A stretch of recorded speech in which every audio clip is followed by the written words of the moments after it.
I first wanted to ask you, you have come from a family of culture, coachers. You're um Dave Sula and Don Sula, and had they been um how was it like growing up with them as head coach, and you still carrying on the tradition of the family of being a football coordinator? Thank you. Yeah, yeah.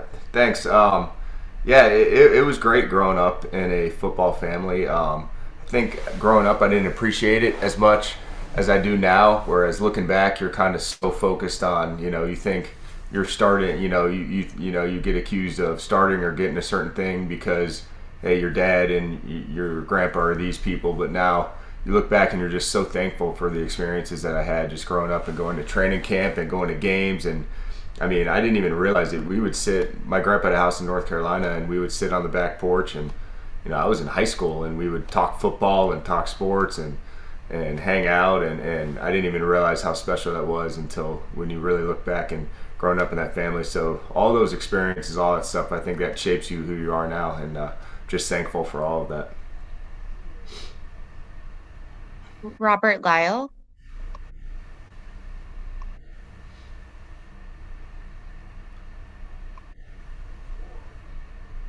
Not sure if Robert can hear us.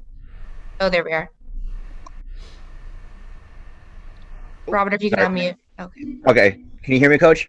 Yep, gotcha. Okay, I apologize, but my name is Robert Lyle. I'm from the Spotlight Sports Network. I want to give you a huge congratulations to making the Super Bowl. And I know a lot of people, and I've read your story about where you come from. My question is, this is something about Von Miller. My question is, how has Von Miller contributed to your defense this entire regular season, and what is he like in the locker room? Like, does he bring that like that offensive leadership in a certain sense? Yeah, love Von Miller. He has been everything we expected and more. From a football perspective, he's an elite player, and he still is, in my opinion, exactly the same player that he was throughout his career, and why he's had such a great legacy. And he has the ability to take over games. He's disruptive in the run and the pass. His hand use to his strength on the edge, some of the subtle stuff that he does that you might not necessarily see in a highlight is really incredible. And then in the locker room, he's one of the best teammates I've ever seen, one of the best leaders I've ever seen. I think he's matured into the type of person he is, and he really appreciates being in a really good situation and appreciates how hard it is to get here. And he's really taken a lot of people and taken a lot of people under his wing and talked to a lot of different people on the team. And he's a guy you just feel really comfortable talking to, feel like you can be yourself around him. You see him talking to everybody. So couldn't be more pleased with being able to work with Von Miller and what he's brought to the team. I got one more thing to add. So when he came to you guys, did he feel like you unlocked the old Von Miller from Super Bowl 50? Because that's how I've seen how he plays. Is like he plays like his old Super Bowl self from his time in Denver. Yeah, I mean, he was playing pretty good, earlier in the season in Denver. And it's sometimes it's just about opportunity, especially as an edge rusher, where you might not see it if the ball gets thrown fast, or you don't have chances to rush the passer. You're not really going to fill up the stat sheet. And there were certain games this year where he may have played, because it was a few, I can't remember exactly, but it was a few games before he had a sack as a Ram or whatever. But I'm sitting there like, well, he's winning his rushes, just the ball's coming out. So it's only a matter of time, and I think that's what he was doing in Denver, what he was doing before. So when you truly turn on the film and truly study play in and play out exactly what he was doing, he's been pretty consistent as long as he's been healthy. Alvaro Torres. Hi, Coach Shula. I hope you're having a great day. This is Alvaro Torres with Ensoners, a Latin American network. Well, you talk about how impactful was Von Miller addition to the team, but what does it mean to you to train a player of his caliber? And a question more personal, what coach that you coach with or you saw and talked to impacted you the most in the way you coach the players and you share your experience? Yeah, no, thanks for that. It's amazing to coach a player like Von Miller, and I was fortunate to my first year coaching a position outside linebackers 3 years ago. I had the chance to coach Clay Matthews and Dante Fowler, and then we brought in Leonard Floyd last year, and then you bring in Von Miller this year, and it's really fun to bring in these different personalities and different guys, and that are true professionals that we truly feel like they're not. It's not like they're working for you. We work together to come and try to get these guys to play their best. So it's been great, and love working with players of that caliber. And then as far as a coach that's probably influenced me the most, I'd have to say my dad. Just how he carries himself day in and day out, and how he's always trying to improve, and that's just and the humbleness and how disciplined he is, and he goes about his daily life, and that's just I've tried to always put my own spin on it, but it is something I've always tried to emulate exactly what he's done throughout his career. Thank you, Coach. Good luck on Sunday. Thank you. Martin Frank. Hi, Chris. I wanted to ask you about another one of your linebackers in Troy Reeder. He obviously doesn't get as much publicity as Von Miller and some of the other guys, but you've been with him for his 3 seasons. How much have you seen him progress over that time? And do you think he's kind of one of your unsung type of guys? Yeah, I really think he is. I think Troy Reeder is a huge part of why we're playing in this game. Anything you ask him to do, he steps up and just does it. He's a smart, dependable. He's athletic and make a lot of different plays, and he's made big plays and made splash plays for us. You just can't say he's become a leader in the linebacker room, and I just can't say enough about Troy Reeder, and I definitely think he's a huge reason why we're here. Thanks. Any more questions for Chris? We can just give it another couple minutes, Chris, to make sure no other questions. Sounds good.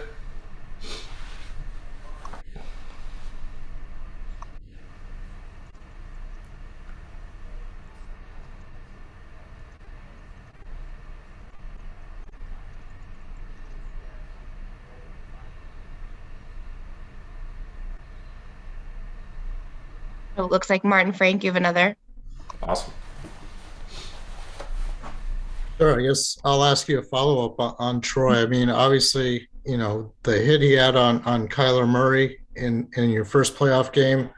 I mean, is that kind of like the splash plays that he's capable of doing, like that you've seen more and more as time has gone on?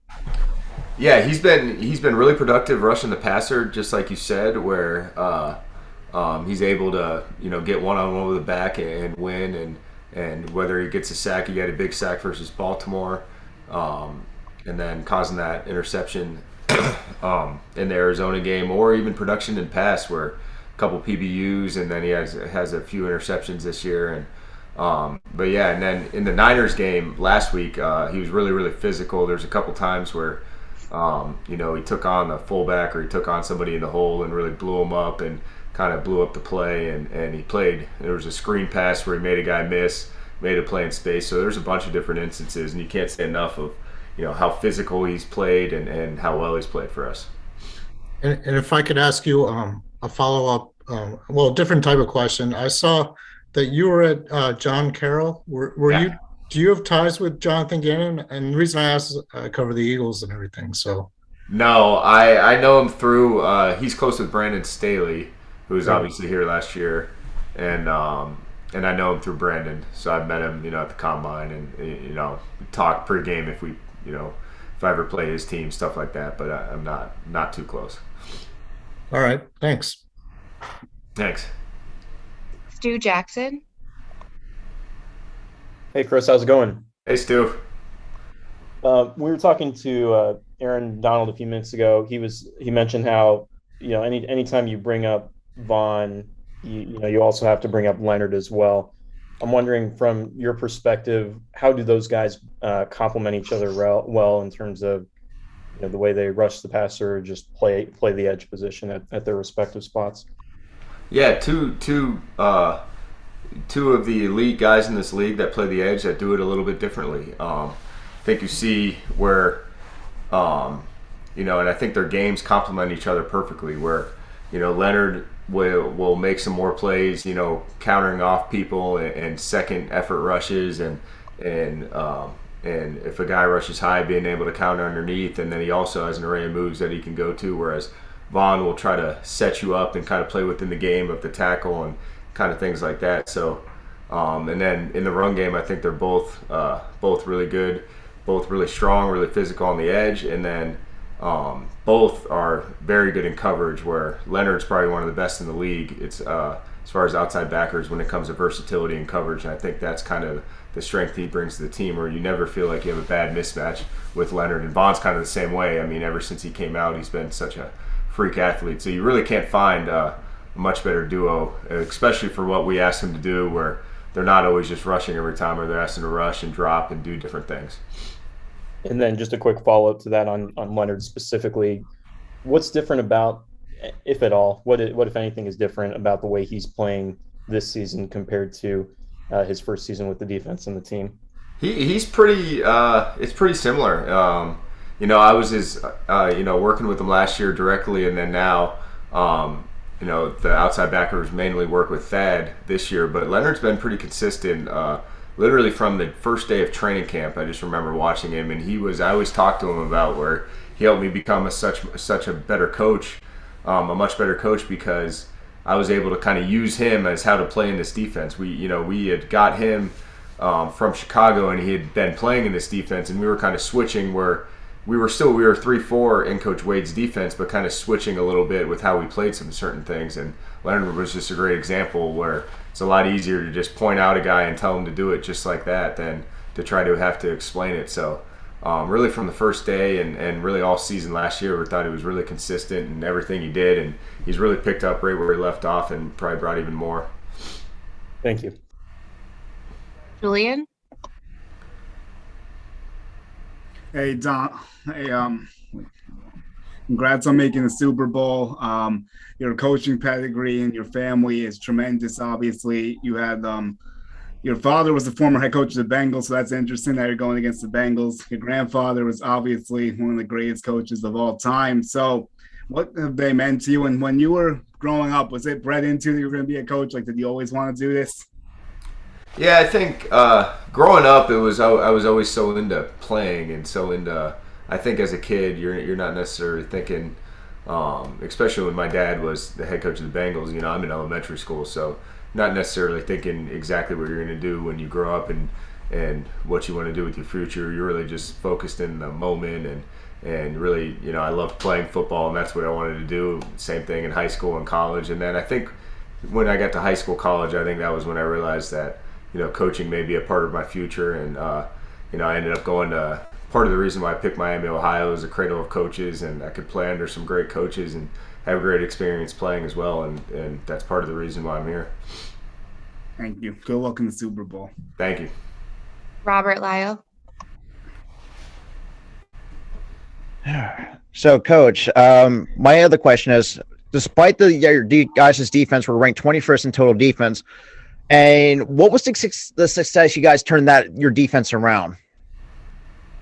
Yeah, I mean, I really think that if you look at the last kind of since the bye and maybe we played pretty consistent over the last, I don't know however it is, 10 weeks or so. And, I think we've kind of used the last half of the season to kind of fit, mold into what we do best and get the right people out here and kind of play the coverages and the personnels that we think fit our guys. And I think it took us a little bit to kind of find our groove and settle in and exactly focus our practice time on the stuff that we're going to be doing in the game and things like that. So, I think we kind of started peaking at the right time and definitely happy we did.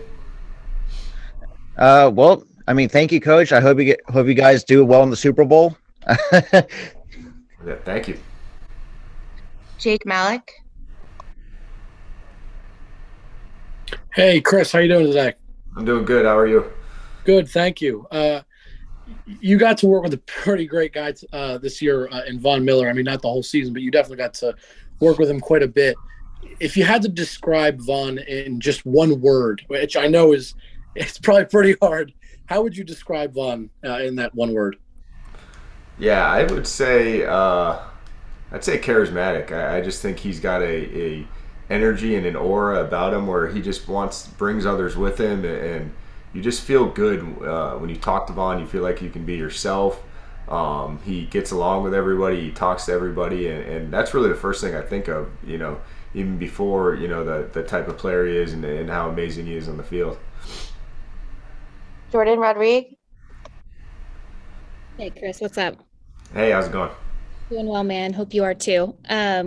You every single day you spend extra time with Leonard Floyd before practice, and you throw the pencil pads on, and you guys get to work. And I wonder what you have learned about him, not so much in the rest of practice, but in those sort of quiet moments that you guys have spent together the last 2 years. Yeah, those have been.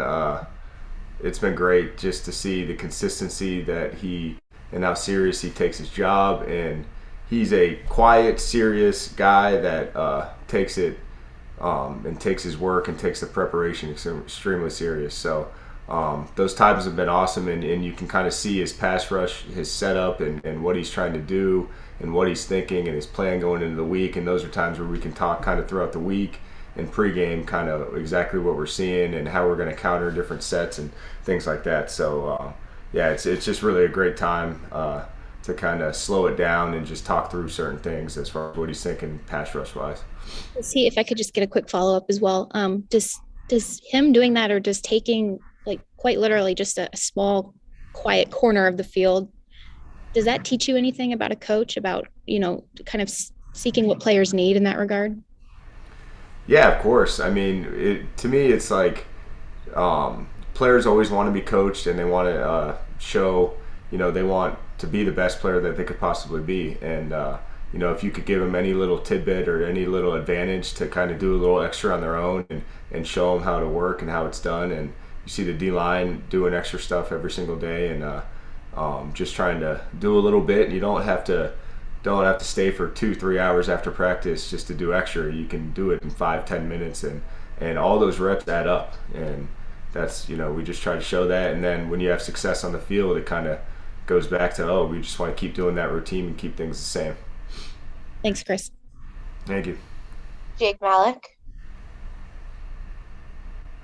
Hey, Chris, figure I'll get another question in. The fact that your grandfather and your father, they were both coaches in the NFL, what kind of influence did that have on you in your decision to obviously now be coaching in the NFL? Yeah, a huge influence. Just growing up and going to training camp, I'd stay with my dad when he was, head coach of the Bengals. I'd go over to training camp and stay in the dorms with the players and go to the walkthroughs, go to practice, be a ball boy and stuff like that. And so always something you kind of wanted to be a part of, and just so thankful that I'm able to do this with Sean, and bringing me over here, and in fact that I've been here 5 years, I almost have to pinch myself. So just so thankful to be coaching in the NFL, and the fact to be coaching in the Super Bowl is just kind of a dream come true. Any more questions for Chris? Thank you, Chris. Awesome. Thank you.